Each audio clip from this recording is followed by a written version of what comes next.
here's the big question.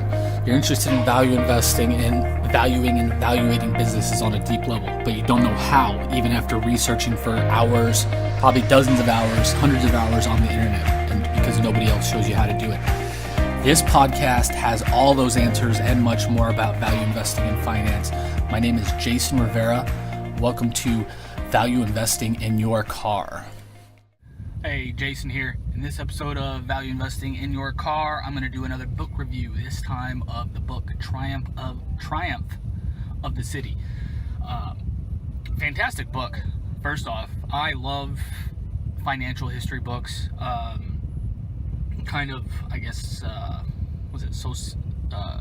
Sociology type look at things. It's very interesting to me, not necessarily practical in many cases, but this book was fantastic. Highly recommend this book. Goes over the economics of cities and how in his thesis he lays out over, I listened to an audiobook, so I'm not really sure how this equates to pages, but I think it was around a 10-hour book. So I think it's typically 3 to 5 hours for 300 pages, so 500 to 600 page book is what my guess is. But his overall thesis in the book is he lays out an economic that cities living in a bigger city in a more urban area makes sense not only for the economics of the individuals, the economics of the city, the economics of the entire country and world, but also makes a pretty good case, in my opinion, that if you live in a bigger city, you are more environmentally friendly than if you live in a more spread out area. He goes into depth on everything. A huge amount of depth in this book. If you like depth and you like financial history, you will probably love this book. He goes into depth on why he believes these things, and he backs it up with data.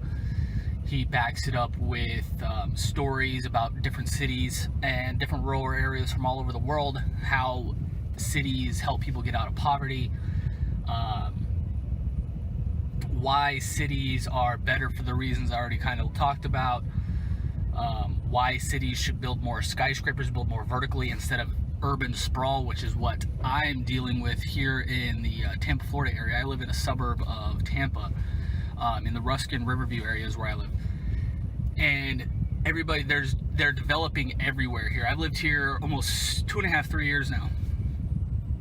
Just since I've been down here, the development is insane, but it's going out, it's not going up. They are building skyscrapers in Tampa, but from Tampa to about where I live, it's just development after development after development after development, and which leads to greater traffic, which leads to people. The traffic here has been everything. I love everything else about here except for the traffic. The traffic is horrendous. No matter where you go, if you try to go anywhere during rush hour in the morning or at night, it's just awful. And it's like that because of the sprawl. There's not in the author, and I can't remember the author's name. Triumph of the City is the name of this fantastic book, but again, I can't remember the author's name this time. But his thesis is that not only if you build up instead of out will it affect you economically, but again, environmentally is one of his big things. Why? Because more urban people typically don't have cars, and if they do have cars, they don't drive as much. They have smaller apartments or houses that don't take up as much energy as a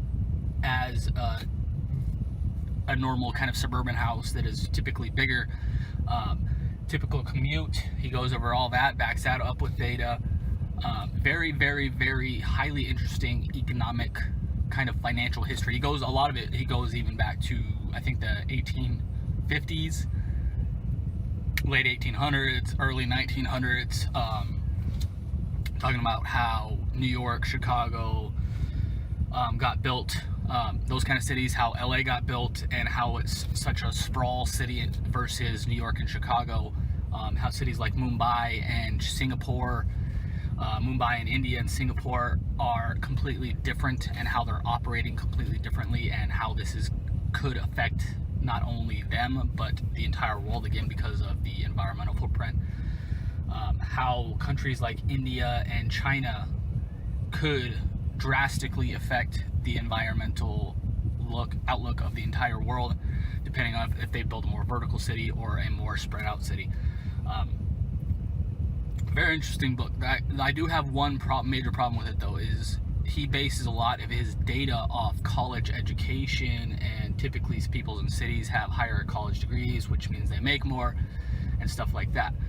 I'm interested to see, because I think this book, he said the book came out in 2010, so I'm interested to see if at some point he's going to do an updated version, because the further, in my opinion, the further we go away from that 2010 time frame, the more people will be less formally educated, and they won't have necessarily college degrees, but they will be highly educated either via internet or themselves, people like me. Just because you have a college degree, in my opinion, doesn't mean you're educated. It means you have a piece of paper that you paid a lot of money for. It doesn't mean you continually self-learn to get better every day, and that's kind of my big thing about his entire thesis. Again, he backs up most of his entire thesis, or a lot of his entire thesis is based on kind of the economics of people with higher degrees. Again, with the internet and smartphones and tablets, and maybe someday they'll have like a matrix style get up, well, you can just literally plug something in the back of your head and you can download information. I'm interested to see how that affects things in terms of, again, his overall kind of general discussion.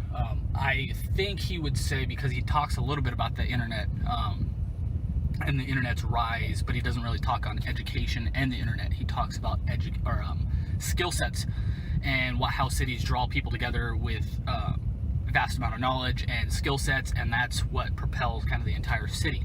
So I think is what he would say is, it doesn't matter what kind of education you have, as long as you're clustering in a city with other like-minded people, or in my case with my team, clustering over the internet, then as long as you work together, or a lot of people work together, it will still kind of grow. But again, he kind of hits on that a little bit. He said human interaction, like face-to-face interaction, is always going to be better than over the internet or over the phone or whatever interaction. And I agree with that. But again, I'm interested to see how that kind of affects the economics of things as we go forward. He talks about political strategies to not necessarily push people towards moving in cities, but to not subsidize people living in suburban areas like there is now. Social policies, poverty, a lot of different topics that he talks about. Fantastic book. Again, I highly recommend it. The Triumph of the City, and I wish I could remember the author's name. But I highly recommend it to pretty much anyone. It's a fascinating look, even just from an environmental perspective. I'm not a big green guy. I think environmental guy in a kind of traditional U.S. sense. I think we should take better care of the environment. Obviously, I'm a huge fisherman, so I care deeply about taking care of the environment and those kind of things, clean water, all that kind of stuff. Huge believer in all this, but from a traditional kind of militant environmentalist look, in the United States, I'm not that.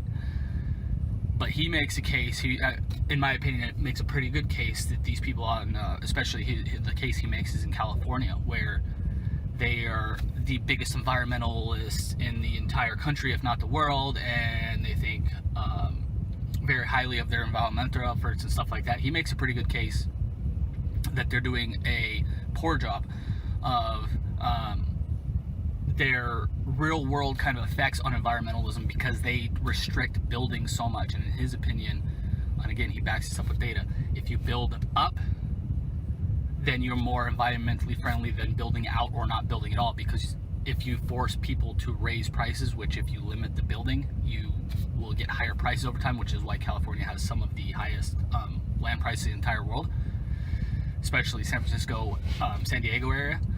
Then these people are going to move to either Texas or Florida, where it's far cheaper to build.